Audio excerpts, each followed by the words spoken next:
Welcome to Magic Moments, the podcast that takes you inside the world's most enchanting theme parks. I'm Chris Franzi. And I'm Taryn Hastings-Miguel. We're here to explore thrilling rides, park expansions, and seasonal celebrations. From delicious dining experiences to captivating attractions, we cover it all. Each episode will share updates, personal stories, and interviews with fellow park enthusiasts. Plus, stay tuned for exciting news and insights on Disney's future plans. Whether you're a seasoned park goer or planning your first visit, we're your ultimate guides to the magic of Disney theme parks. So sit back, relax, and let the journey begin. Today's episode is packed with Disney magic and exciting updates.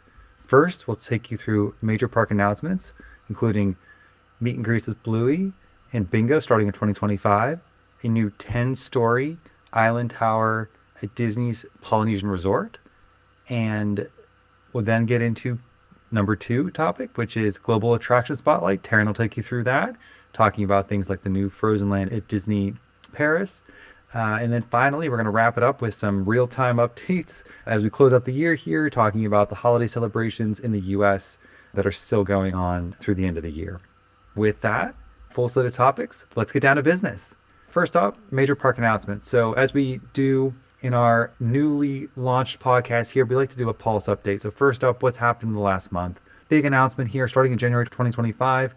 Fans of Bluey, such as myself, such as Taryn and her kids, and hundreds of thousands, millions probably, of kids and adults globally, will be able to see Blue Heeler, the Blue Heeler pup, and her sister Bingo at the meet and greet experiences in Disneyland Resort, California, Walt Disney Resort in Florida, and Disney Cruise Line Voyages. So this will have kind of the classic Disney experience. So you'll have your photo opportunities. You'll have interactive sessions with Bluey.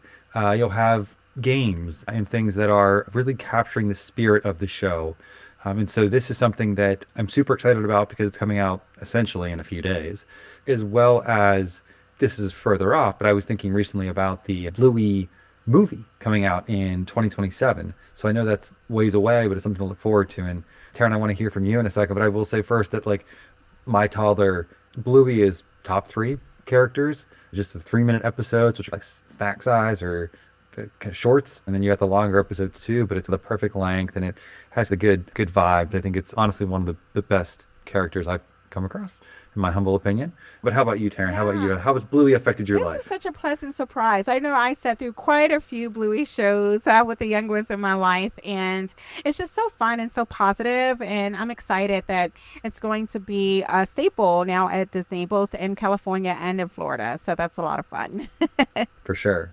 Anyone who's maybe not going through the end of the year, maybe bumped out a little bit to January, get yourself some Bluey. Yeah. Bluey there in the early part of the year. That's big development number 1. Big development number 2 is the Island Tower at Disney's Polynesian Resort. This actually came out just a week ago, December 17th. So the Polynesian villas and bungalows will open a brand new 10-story island tower at Walt Disney Resort. So it's going to have basically tailored accommodations for larger families. So this is going to feature up to 9 guests, very spacious 2-bedroom penthouses. Probably isn't for the mainstream, if only because not many people need 9 spaces. But if you have a very large family, groups of friends, seems perfect. A couple highlights that are great to see is it's sustainable. So it is built with 30% less energy and it does incorporate recycled materials. Love seeing that as Disney builds more and more. I know we even talked about the Villain Lands last time and how they're going to have that. And so to think about that in the context of the global world and the impact and a lot that's happening is a great thing to see. But last but not least, just to talk about these new bungalows and accommodations. There's a new pool, a new restaurant area with all electric kitchen, and people have described it as just a serene communal terrace gardens. And so this is a place for probably not everyone, but it is great to always see them making incremental improvements for specific groups, and large groups I'm sure frequent Disney often. So I'm sure they will be thankful for this development. Yeah, and it's nice that it's sustainable too. I think that's what I'm most excited about this project, because there are a lot of guests that come in and out of Disney. So this is a good project for them to take on. For sure. So I'll put that in my bigger trips list down the line. With that, we're going to turn it over to Taryn for the second major topic, which is the global attraction spotlight. So, Taryn, off to you. Yeah, starting April 19th and running through September 7th, 2025, Disneyland Paris will debut its first ever Disney Music Festival. So, this will celebrate Disney and Pixar music, which is really cool. There will be live performances, a parade led by Minnie Mouse celebrating the magic of Disney music, and a nighttime show. On January 10th, 2025, Disney Tales of Magic will debut using advanced technology like projection mapping and special effects for an immersive experience, which is one of my favorite things about Disney. That 4D full scope feeling like you're really a part of it. They're going to have that as part of the music festival, which is exciting. Also, a Frozen themed land will be at Disneyland Paris. It's set to open in 2026, so I definitely will love to see that and plan a trip around that time. It's going to bring the worlds of Arendelle to life with its Frozen themed land. And key features will be a snowy landscape. Also, there will be a perfect central lake, which is great for live water shows and immersive performances. So that will be a perfect experience for that. Attractions like the Frozen Ever After boat ride, transporting guests through Elsa and Anna's adventures. And of course, character encounters from the lovely Elsa, Anna, and Olaf. I don't know. I was definitely thinking about going to Paris anyway, so I have to include that into my trip. I wish it was here. I wish it was in Florida and California, but that'll be a reason to take an extra special trip. And it might, right? I mean, I think it's interesting why they started with Paris. I don't, there's got to be some kind of thought process there because Yeah. that is such a hit. My toddler, I think we actually just celebrated some holidays here in the past few days, and she made a point to sing "Let It Go" dozen times and do a dance performance, which, to be clear, was deeply appreciated. But it's a little unfortunate that we have to go to Paris to get that Frozen experience for her. But I did actually, to that end, book a bold move. I say that before I say this, which is that I off Broadway production of Frozen here Oh, in a few that's days great. for her. But it's a 7 p.m. show, so Oh, I did, for what it's worth. On the website it says toddlers and people of that age, kids of that age, like often come and so, yeah. so as long as you think you can make it through, which I think she'll be enthralled, to be She'll honest. stay up for So Frozen, I'm sure. And there's a yeah, show in Disney World for Frozen. So it has the 4D, it has the snow and all that stuff. So if you can't make it to Paris quite yet, I guess off Broadway version or a trip to Florida would do it. Yeah. yeah, no, I didn't. Yeah, maybe we'll do the off Broadway, but that would be. I didn't know that. I'll have to. Another thing I need to file away for her. I got to strike while it's hot, so I think I need to make that part of the Yeah, next it's a trip. lot of fun.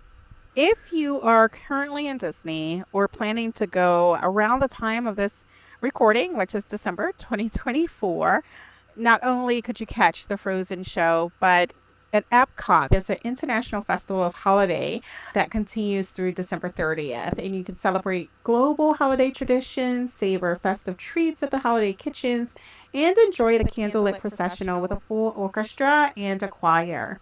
I just love Epcot for so many different reasons. So being able to experience different holidays there, I think it's a real treat. That's a great place to stop if you're a foodie like me. And then in Disneyland, California, there's a Christmas fantasy parade and Believe in Holiday Magic fireworks, which runs daily through December 31st. And it features festive floats, Disney characters in their holiday attire, and snowfall on Main Street, USA. You can catch that if you are on the West Coast. Disney California Adventure has Festival of Holidays and World of Color, Season of Light, both run through December 31st, offering diverse cultural celebrations, holiday treats, and a breathtaking nighttime water show. We cannot forget the Disney Springs, which is the wonderful place that you could visit for no admissions. I love Disney Springs. The Christmas tree stroll and other festive offerings like live entertainment and holiday treats continue through December 31st as well. Though every year is a bit different, if you aren't already planning to be at Disney for the holidays, or if the holidays have passed by the time you're hearing this, you may definitely want to keep Disney in mind for the holidays next year, whether in Florida, California, or Paris. Yeah, no, there's a couple must hits on there in terms of the if you're gonna go during that time, like really go all out. I will say I did go quite a few years ago at this point, but I did go right after Thanksgiving. I don't know how the calendar worked out, which specific days it was, if it was like literally still November, early December, but it was right around there. And it was beautiful because the people who had gone for Thanksgiving were gone. The people who were going to come for the winter break, Christmas, New Year's, were nowhere to be seen because we're still weeks away. And so it was a big lull. I think it was like we went on, I don't even know, Tuesday, Wednesday, or Wednesday, Thursday, or Wednesday, Thursday, Friday. Maybe we caught like one of the weekend esque days in there. But it was really slow in the parks. I will say it wasn't the best weather. Like it did rain a bunch and like we caught the short end of that stick. So it wasn't the most pleasant experience from in that regard. But in terms of the lines and the ability to get through and explore a bunch of stuff, it's beautiful. And so I highly recommend it's one of those things we put it out there and a lot of people do it and then it's no longer a secret. But I'm I know, definitely going to do it, Chris, because my birthday is actually a week after Thanksgiving. My husband and I share a birthday on December 3rd. So we have to add that. We try to do something nice together and something new. And though Disney is not new to us, doing it for our birthday will be new to us. So I have to include that in our birthday celebration. It seems like a perfect time to go. do it. I didn't think about it, but you think about it, people probably don't have vacation days at the end of the year, right? Like who's taking vacations that like aren't Christmas or New Year's For Thanksgiving, I should say. or Yeah. Thanksgiving, just like the middle of December. So yeah. So anyway, that's my hot take on December vacations on Disney. Yeah, thank you, Chris. That was very helpful. And from our enchanted world to yours, stay magical and keep exploring. Awesome. Thank you.